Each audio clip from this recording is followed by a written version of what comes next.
Ladies and gentleman, आज हम discuss करेंगे माइंड। आज हम डिस्कस करेंगे माइंड के बारे में कि माइंड किस तरह से हमें बीमार कर रहा है और किस तरह से यही माइंड, जिसको हम बिलीफ सिस्टम कहते हैं, ये हमें हील करता है। लेटेस्ट रिसर्च के मुताबिक हम टोटली अपनी हेल्थ को इन्वायरमेंट के अकॉर्डिंग अच्छा और बुरा बना सकते हैं। आजकल एपिजेनेटिक ये कहती है, epi mean above, genetics mean genes. So there is something above our genes and what is this? This is our environment and atmosphere. It is in fact it controls us.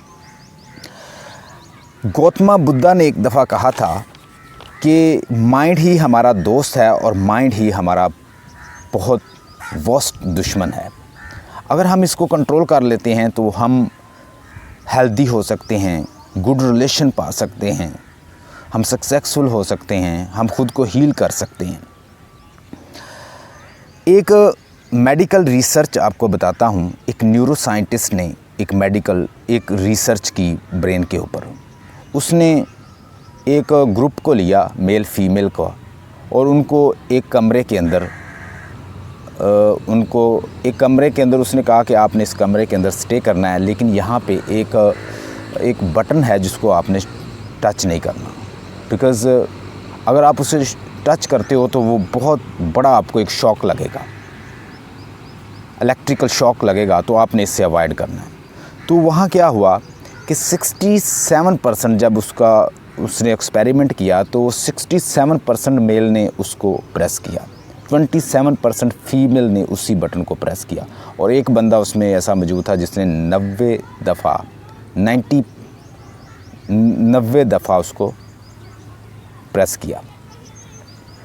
तो इससे क्या पता चलता है कि हमारा ब्रेन इनफैक्ट, जिसको हम 15 मिनट भी कंट्रोल नहीं कर सकते, हमारे पास तकरीबन एक दिन में 70,000 थाट्स आती हैं, और ये थाट्स मोस्टली टॉक्सिक होती हैं। अगर हम इनको कंट्रोल नहीं करते तो हम एंक्शियस हो जाते हैं, हम डिप्रेस हो जाते हैं, और हमारी थॉट्स ही बहुत बड़ी हमारी दुश्मन बन जाती हैं। हमें इन थॉट्स को ऑब्ज़र्व करना है और इसको देखना है कि ये थॉट्स कहाँ से आ रही हैं।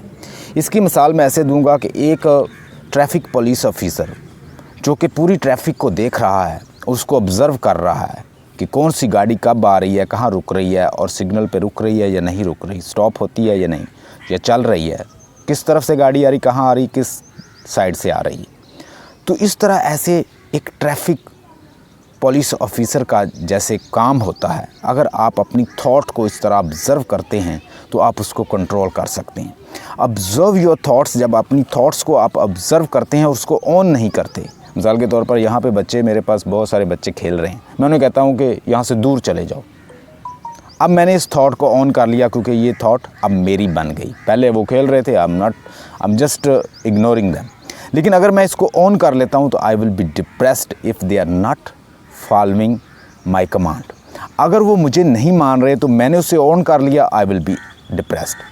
लाओ त्सू ने कहा था कि थॉट्स को नेचुरल ऑर्डर में बहने दो।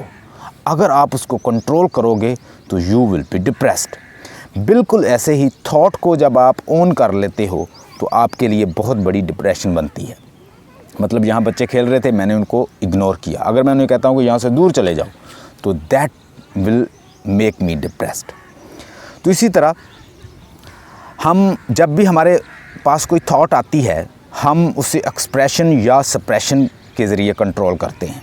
अगर हम एक्सप्रेशन करते हैं तो वो भी हमारे लिए बुरा है, अगर हम उसकी सप्रेशन करते हैं तो तब भी वो हमारे लिए ख़तरनाक है। मिसाल के तौर पर आप कोई यहाँ पे सफाई करने वाला है तो आप उसे कहते हैं साफ़ करो, इस कमरे को साफ़ करो, इस प्लेस को साफ़ करो। जब तक आपने नहीं कहा था, आपने उसको ऑन नहीं किया। जैसे कह दिया आपने ऑन किया, अब वो नहीं करेगा तो आप उससे डिप्रेस हो गए, परेशान हो गए, मतलब आपने उसको ऑन कर लिया।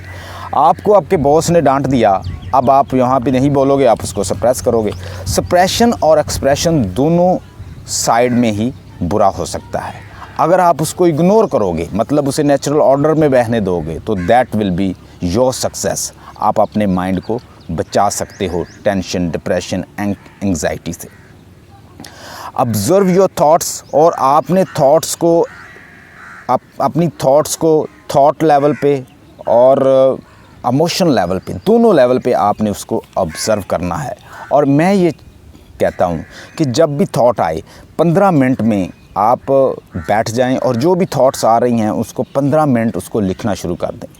जो भी थॉट्स आ रही हैं ना उससे एक्सप्रेस करोगे ना उससे आप सप्रेस करोगे, आप उसको अपने वर्डिंग्स में लिखोगे। और जैसे आप लिखोगे तो आप देखेंगे कि आपको उसी थॉट्स को सोचने का जो तरीक़ेकार है, यानी उसको देखने का, जो थॉट्स आ रही हैं वो खुद ब खुद एक तो मोल्ड हो जाएंगी, पॉजिटिव हो जाएंगी, रिप्लेस कर जाएंगी, अच्छी हो जाएंगी। क्योंकि जो आप आ रही हैं थॉट्स, आप उनको लिख रहे हो, आपको अब पता चलेगा कि ये मेरे लिए अच्छी हैं या बुरी हैं, तो आप उसको कंट्रोल कर सकते हो। You have to control at thought level and at emotional level.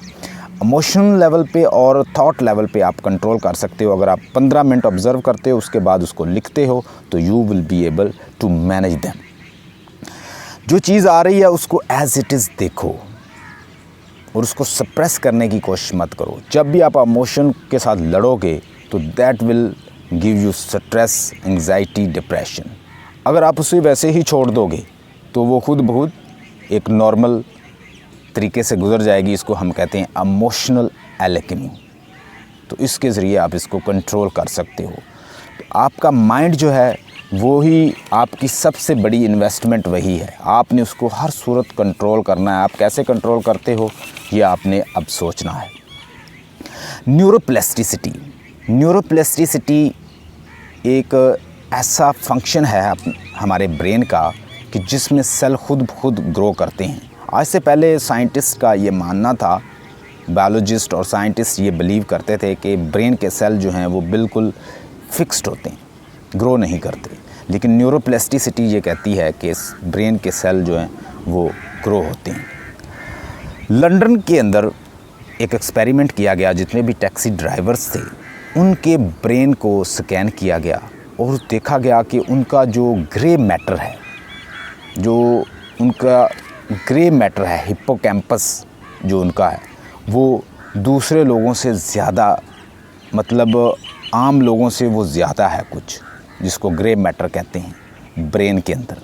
तो वो दूसरे लोगों से कुछ ज़्यादा है हिप्पोकैम्पस का जो साइज़ है। तो इस तरह चूँकि उनके लंदन के टैक्सी ड्राइवर को बहुत बड़े सिटी को कवर करना होता है और उन्होंने बहुत सारे डेस्टिनेशन पे जाना होता है, तो वो उनका ब्रेन का हिप्पोकैम्पस ज़्यादा वर्क करता था।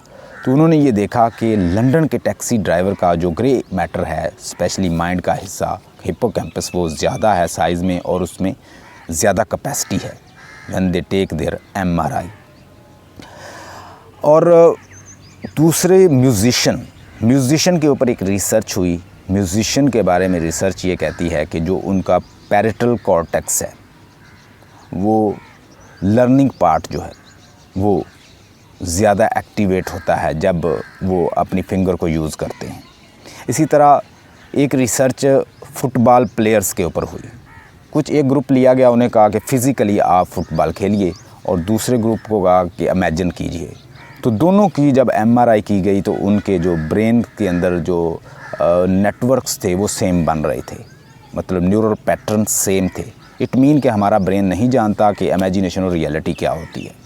तो आप जो ब्रेन को गोल देंगे, जो चीज़ बार बार देंगे, वो उसके पैटर्न बना लेगा।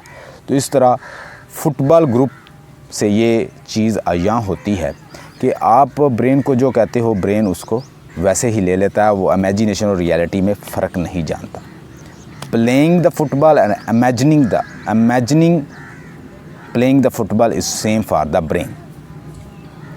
और जो अगर आप अपने ब्रेन के ज़रिए कोई नई चीज़ सीखते हैं तो हमारे ब्रेन के अंदर इलेक्ट्रिकल एक्टिविटी होती है, उससे न्यू सेल जो हैं वो ग्रो होते हैं। इसीलिए हमें ज़्यादा से ज़्यादा पढ़ना चाहिए और नई स्किल को सीखना चाहिए और नई न्यू लैंग्वेजेस को सीखना चाहिए।